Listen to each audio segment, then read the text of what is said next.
I have not gone through and vetted the questions, so this could end badly. Hello and welcome back to my channel. My name is Jason, or as you may know me, Easy Cat. Because I took a long time off of YouTube and now I've come back, there are many new faces on all of my social media, YouTube and Instagram and over on the TikTok, and I decided it would be fun to do a Bookish Q&A. So I went over to Instagram and I asked people to submit their Bookish questions, and today I'm going to read through and answer as many as I possibly can. Before we jump into the questions, of course, remember to like and subscribe. Make sure to turn on your notifications so you know when I post a new video. All right, with all of that out of the way, let's jump in. All right, this first question comes from Airy Berry 13, and they ask, favorite book from my childhood? Great question. Amazingly enough, I actually had it sitting over here, so I would say my favorite book from my childhood is The Phantom Tollbooth. I just really love this book. I think it's so creative, it's so fun. I want to reread it. Again, I haven't really reread it for many years, and I kind of want to reread it and see if I still love it as much, but I'm worried. You know, like when you love something as a kid, it's like scary to reread it as an adult, because what if you realize it's not as good as you thought it was? That would be so sad. Maybe I'll just live with the memories. All right, next question comes from Petra Ray 78. They asked, on average, how many books do you read a month? Thanks for the question. Well, okay. So books, I probably read like 2 or 3 a week. So let's just say I read anywhere from like 10 to 12 a month. But then I also read a lot of manga. So I'm probably reading like 10 to 15 manga a month. So or comics. And so if you combine all of that, let's just call it an even 30. On a good month, I read close to 30, though many months it's like a little bit less. So maybe like 25 to 30.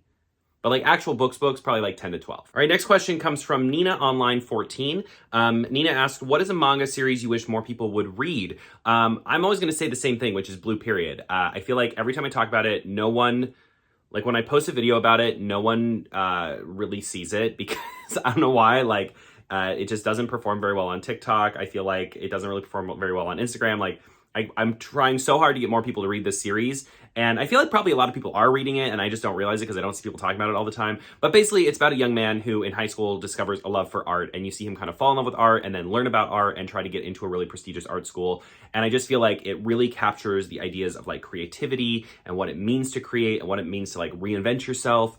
And it's really beautiful and lovely, and I've also learned a lot about art through it, so highly recommend. It's called Blue Period. I don't think I have one sitting here. It's this series. This is obviously volume number 6. If I were you, I would start with volume 1, or it won't make sense. But this is the one. Okay, so Hufflehugs96 asks, if you could live in any book world, which would you choose? This is always a hard question. I feel like I would specifically live in the Shire as a hobbit, but not during any critical events, like not during the end of the Third Age, like during like normal, I want to live like the least dramatic, normal hobbit life that's ever been lived. That's what I want. All right, Hoped IHOP, I don't know, asks favorite LGBTQ plus story. I would say I probably have 2. So one is Here's to Us and What If It's Us and Here's to Us, like that duology. These, I really love this series. They're like YA, just contemporary fiction by Becky Albertalli and Adam Silvera. Love these a lot. My other favorite would probably be The Darkness Outside Us, which is by Elliot Schrafer. Not only is this one of my favorite like LGBTQ plus stories, but it's also one of my favorite sci-fi books. It is so cool, and the twists are so good. It's a really good book. It is YA, but I highly recommend. No matter who you are, I think you're going to enjoy this. This book is so good. Thor Holla Goodney. I'm sure that's not how that's pronounced. Anyway, they asked, have you read the Legendborn books? So I have read the first one. I have read the first one and I really liked it. I just got Bloodmarked. I have not read it yet, mainly because I'm trying to decide if I feel like I might want to reread Legendborn because I really don't remember a lot of what happened in Legendborn. So I might either do read a recap, or I might just reread Legendborn. I probably won't do that till January though. I feel like the rest of my year is pretty stacked with books that I've already like committed to reading. So it'll probably be like a January project, but I kind of want to reread Legendborn and then read Bloodmarked like right after, because I've heard it can be a little hard to follow if you don't really remember what happened in Legendborn. And I don't want to be lost. I want to enjoy Bloodmarked. I've heard it's so good. And I want to have just like the best time reading it. And I think that's probably the best way to do that. I got a lot of questions like this, so I'm just going to take this one, which is Stephen Ray _Waffles. I also really love that name. Asked, how in the world do you have time to do all this? That's a great question. I get asked that a lot, actually. So honestly, I mean, this is going to sound easier said than done, but I'm a big scheduler. I really keep track of my time. When I wake up, I'm a big fan of to-do lists. I set aside time and I make sure to stick to my schedule. So what I mean by that is even fun things. Like if I'm going to sit down, like I've been playing God of War recently, right? So I'll sit down and be like, okay, I'm going to play God of War for an hour. And I really stick to that, right? So like at the end of the hour, I stop and I move on to whatever the next thing is that I want to do. Now, this has helped a little bit by the fact that I do have ADHD, so I have a hard time doing one thing for a long period of time. And if I do something for too long, I start to feel like really anxious and I kind of have to move on to my next, whatever it is, the next thing. But that's really how I do it. Like I make sure there's time to read every day. I also listen to a lot of audiobooks. I drive a lot for my day job. So driving from one place to another, I listen to audiobooks, and that really helps me get through books, because if I was just like reading at the end of the night every night and that was my only reading, I would not be able to get through the same amount of books that I do. So it's a combination of like audiobooks and like sitting down and reading like with paper in front of me. And honestly, it's just a schedule thing. Like I just really schedule my time very carefully. Like I am someone who likes to do a ton of things and accomplish a lot of things and get a lot of things done. And so I just really, like I said, checklists, to-do lists, and I really stick to it. I think making a to-do list is already a big step, but I think then you have to stick to it, right? Like you have to commit to sticking to it. And that can be hard at first, but like if you ask my friends, I'm like a very scheduled to-do list, like get stuff done every day kind of person. And also if I don't get accomplished like the things I want to do in a day, I don't like the feeling I have. Like I like the feeling I get at the end of a day where I've accomplished a lot. So that kind of helps motivate me as well. Ellie Journals asks, what book would you like to see made into a board game? I used to say Jurassic Park, but now we have some really amazing Jurassic Park games. Thank you, Funko Games. But I probably would say Discworld. Now I know there are some Discworld board games, but they're older, and I would like to see some newer ones with like newer mechanics, and I would like to see some newer Discworld games that maybe capture the essence of I just recently got one. I'm going to be doing a video about it. I got Clax Clax. They like did a remastered anniversary edition of it. But I know there are already some out there, but I want more, and I want newer ones with all the newer cool mechanics that board games have developed over the past like 10 years. Favorite fantasy pet? This was asked by Hanel. I don't think it's a pet, but I'm going to tell you my favorite fantasy cryptid, which are chupacabras. I have like a weird obsession with chupacabras. So the story goes that in middle school, when I first started like writing, and I decided first year of high school. I was kind of deciding that, because I went to school for film writing and directing, and I was kind of that was when I started kind of getting into that. And I wrote a film script called Chupacabras we shortened the name to Chuppies. And it was basically just a ripoff of Signs, except instead of aliens, they were chupacabras. So you can kind of imagine how the story went, farm and like drama, and then there were chupacabras, right?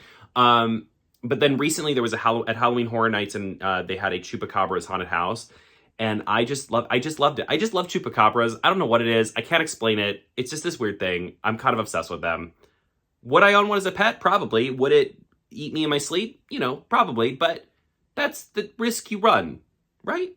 Looking for, this is from Frederick Van Osburn. It doesn't have the full name, unfortunately, but you probably know who you are. Looking for my next urban fantasy series, Any Rex. I mean, this is not a series, it's a duology. Oh no, well, I can't find it, but I'm gonna tell you what it is. So there are 2 books, it's a duology. The first book is called The City We Became by N.K. Jemisin. It is, I would describe it as urban fantasy, and it is one of the wildest, craziest books.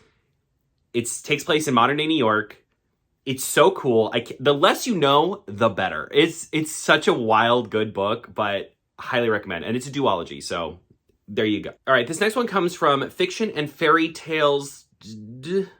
Why does it cut off the name? Come on, Instagram. They ask, advice for someone who's wanting to grow their presence on Bookstagram, BookTube, etc. This is a hard question. I feel like it's so different for everyone, but like my biggest pieces of advice are be really consistent. Pretty much every app, TikTok, Instagram, even YouTube to a degree, really rewards you for posting more, right? And I know that stinks because it means you need to like spend more time doing it. But if you want to grow on a platform and you want to eventually do it even more and like even, do collaborations and make it like part of your, like I treat this as like a part-time job, even though I technically probably work it as much as my full-time job. I treat social media and what I do on here as a part-time job right now. And I treat it as a job, which means I have to make time for it every single day. I have to make time to, follow up with it every single day, and make sure that I'm keeping on track with what I want to do with it, right? And part of that is that you really, all of these things reward you for posting every single day. And TikTok especially rewards you. They want you to post multiple times a day. Even Instagram, I feel like I try to only post one thing a day, but then I'll post in my story throughout the day. And that's just creating a presence, right? Like that's creating a presence where people know to like come and check in on your page, see what's new. They kind of get reminded that you're doing stuff, that you've got something new for them to check out. I think that's really important. So just being really consistent. I think also right now, I think it's really important to diversify what you read, right? People are looking outside of the top big books, right? Like the big books that everybody reads, that everybody talks about. People want suggestions outside of those. So don't be afraid to challenge yourself. Read outside your comfort zone. Some of the most fun content I've ever made with books, especially, is when I decided, hey, I'm going to read a book that is something completely outside of my comfort zone, and I'm going to tell you all about it. And it's been fun for me, and it's been fun for my followers. So I think that's great. Like read diversely, read outside your comfort zone. Don't be afraid to read things that you wouldn't normally read, and make content about it, right? Like that's the really important part.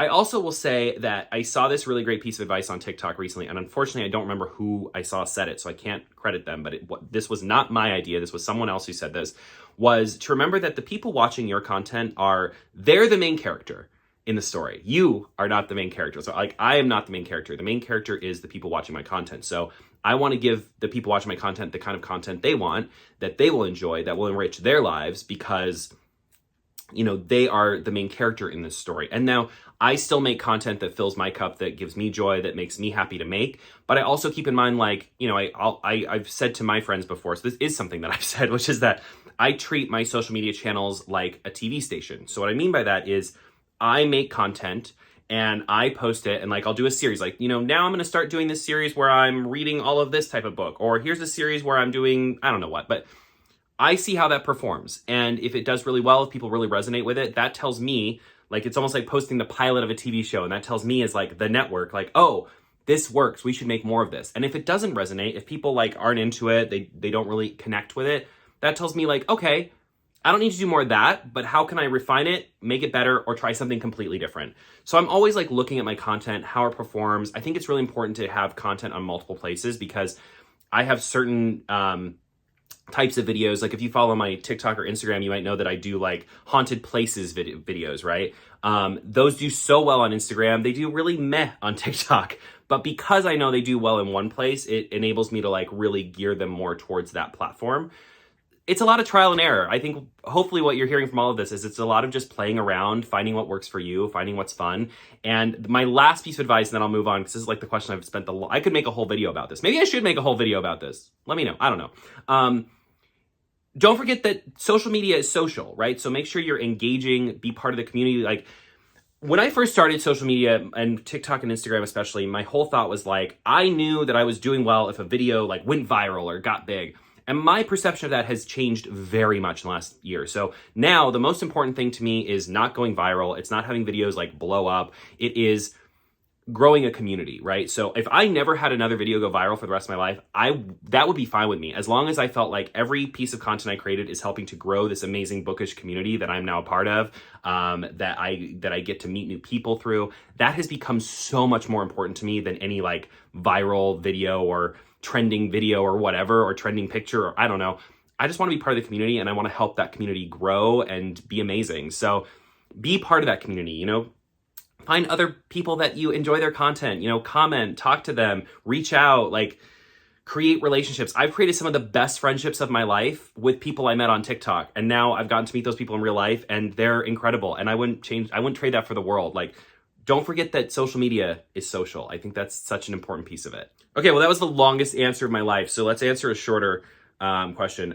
Cozy fantasy recommendations. That's easy. I highly recommend Legends and Lattes by Travis Baldree. And the other one that I've read recently that I really liked although it's more cozy sci-fi, but just go with me, is Psalm for the Wild Built, which is by Becky Chambers. Those two should get you started. Those are both excellent. And by the way, that last question was by Tilly and the Books. I forgot to. I got so excited about an easy question, I just skipped right by that. Thank you for the question, Tilly. Rin2325 asked, have you read Terry Pratchett and was your favorite of the books? So you may know I am actually doing a series where I'm reading all of Discworld in order. So I'm up to book, I think 8 now. I just read Eric and my next one is Moving Pictures. So far, I would say my favorite was probably Guards. Or Weird Sisters. Those are my 2 favorites so far. Yeah, for sure. I am Kathy7 asked, absolute favorite book. Right now, I would have to say, I don't think it's anywhere accessible. So I'm just going to tell you, is Babel by R.F. Kuang. So I I read that this year and I think about it daily. I love it. Other than that, I also always say, I love The Invisible Life of Addie LaRue is one of my favorites, and Jurassic Park by Michael Crichton. Those are probably my top 3 right now that I can think of. Yeah. Southgate IFL asked, how did you choose your pet's names? So my cats are named Simon and Bram. They're based on the 2 main characters from Simon versus the Homo sapien Agenda. It's an easy question, and it's bookish. My Reading Zen asked, hardback or paperback? I actually do have a preference, which is hardback for sure. I feel like hardbacks are more durable. For all the jokes I make on my page about like gasping when people like fold pages or things, I'm not very careful with my books. I can be a little hard on my books. So I like hardcovers because they put up with a little bit more roughness, because sometimes, and even in my videos, sometimes I like throw books. Like hardbacks are good for that. Paperbacks, I feel like from the moment I start reading a paperback, I feel like it's getting damaged. Like I can see the damage on it. And that's not a horrible thing. I will say, if I'm going to like highlight, or if there's a book that I really like, sometimes I'll actually get a paperback version of it just so I can like make notes in it, because I feel more comfortable making notes in a paperback version than a hardback version, because the hardback versions like look so nice and I don't want to mess them up. Paperback versions, I can write in all day, right? I've even done where if I wanted to get a copy of a book for a friend and wanted to like leave notes for them in it, I probably would do that with a paperback version. I don't know. I'm weird. I don't know. All right. We'll do a couple more. I'm gonna ask this question. I actually don't know the answer because I'm realizing I haven't really read any of this. So I'm gonna ask you guys if you have any great recommendations. Maybe drop them in the comments, and then maybe I can grab some of them and do some recommendations on my page and help like spread the word about them. So the question is from Disney Chick Ellie. Can you recommend any collections of Sapphic poems? I don't know any. I can't name a single collection of Sapphic poems. So if you know of any really good ones, please leave a comment and let me know. And then maybe I can pick up 1 or 2 of them, or even more. If they sound good, I'll always pick up more books. And then maybe I can shout them out on my page. So please, if you have a good answer for that, some good collections of Sapphic poems, drop a comment and let me know. Wolffire Prince asked, what is your favorite classic? This is an easy one for me. Obviously, my favorite classic is The Lord of the Rings by J.R.R. Tolkien. And I do consider this a classic. It's like the birthplace of modern fantasy. It's a classic. This would be my favorite, for sure. Bookish Shop Ahop asked, I just added a word into that title. Bookish Ahop asked, favorite book of 2022 so far. Kind of answered this already, but I'll say it again. Babel by R.F. Kuang. If you haven't read it, stunning piece of literature. Highly recommend. Oh God, there's so many good questions. I might need to do a part 2. If you think I should do a part 2, let me know. And you can also let me know if you don't want to see part 2. If you're like, please never answer another question in your life, you can tell me that too. That's fine. Oh, this is a toughie. Shayla Diana asked, how has becoming a bookish influencer changed your life? Positive versus negative?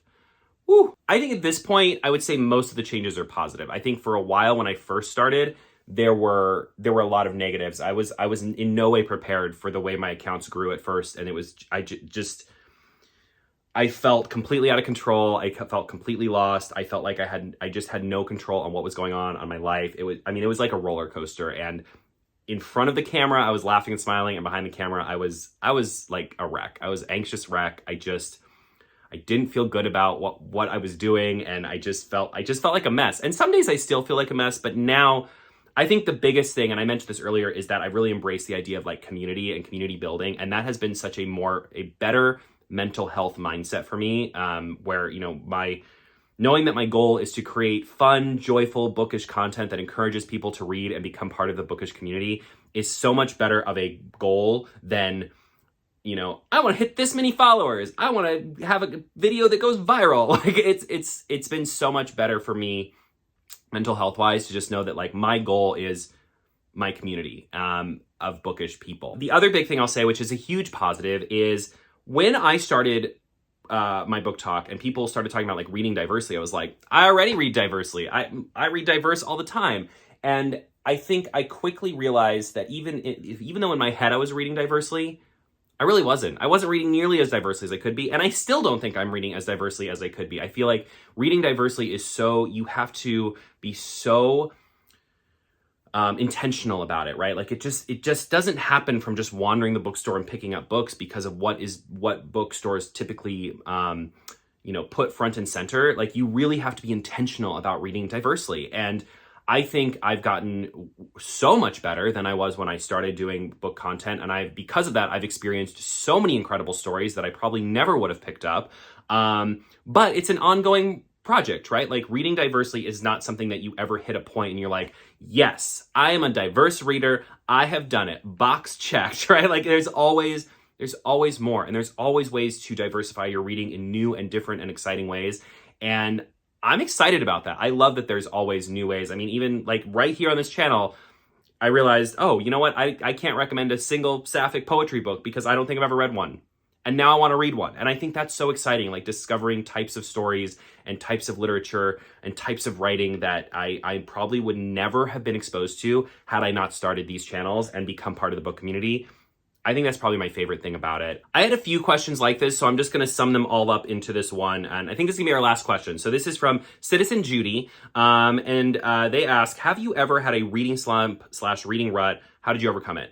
So I don't really get reading slumps too often, but I think that's because of how I read. I think I've managed to, I've for a long time been asked like, how do you get out of a reading slump? And I'm always like, it's hard because I don't really get into reading slumps. But I realized that I do go into a place where I could go into a reading slump, but what I do is I read something completely different. So if I've just read a fantasy book and I feel like burnt out from reading, I'll read something contemporary next, or I'll read a comic next. Or if I just read a really big, long book, I'll read something really small and light, like something I can finish in an afternoon or a couple days, something really short, just like a palate cleanser. Like I love to jump around from like fantasy to contemporary to sci-fi to, I don't even know, like adult fiction, middle grade, YA. Like I love to jump and skip around like that because then I don't feel like I ever get burnt out. And I also feel like I don't ever get to a point where I'm reading something that is, sometimes what'll happen is you'll read a book that's so good that everything you read after it feels not as good. And so if I read something that's amazing, let's say it's like an adult fiction, it's so good, the next thing I read is either going to be like a comic or a manga, or I'm going to read something like a middle grade, like something. I'm going to go as far away from whatever genre or thing that was that I just read as I possibly can to get out of its shadow, so I don't feel like it's overshadowing the next thing I read. Like if I read Babel and the next thing I read was like another historical fantasy fiction, I would probably have gone into a reading slump because it wouldn't have stood up to how good Babel was. So I am going to go as far away from that as possible in order to like keep up my reading. And I also think audiobooks help, right? Because with audiobooks, like if I'm listening to an audiobook, I feel like I get less into a reading slump because I'm not having to like push myself to read. I'm literally just sitting there and just listening along, and sometimes I'll listen along while I'm doing something like driving or cleaning or whatever that might be. And I think that helps kind of push me through that as well. So audiobooks and reading multiple different genres, again, reading outside your comfort zone. Especially if you're going to read something, try reading some kind of book or literature or from an author or from like some type of story that you've never read before. That always works really, really well for me. So that's my recommendation. Y'all, thank you so much for all the questions. There were so many, I literally couldn't answer them all in this video. So maybe we'll do a part 2. Let me know. I could maybe do a part 2. As I mentioned at the beginning, make sure to like and subscribe and hit that notification bell so you can know when I post a new video here on the old YouTube. And as always, happy reading.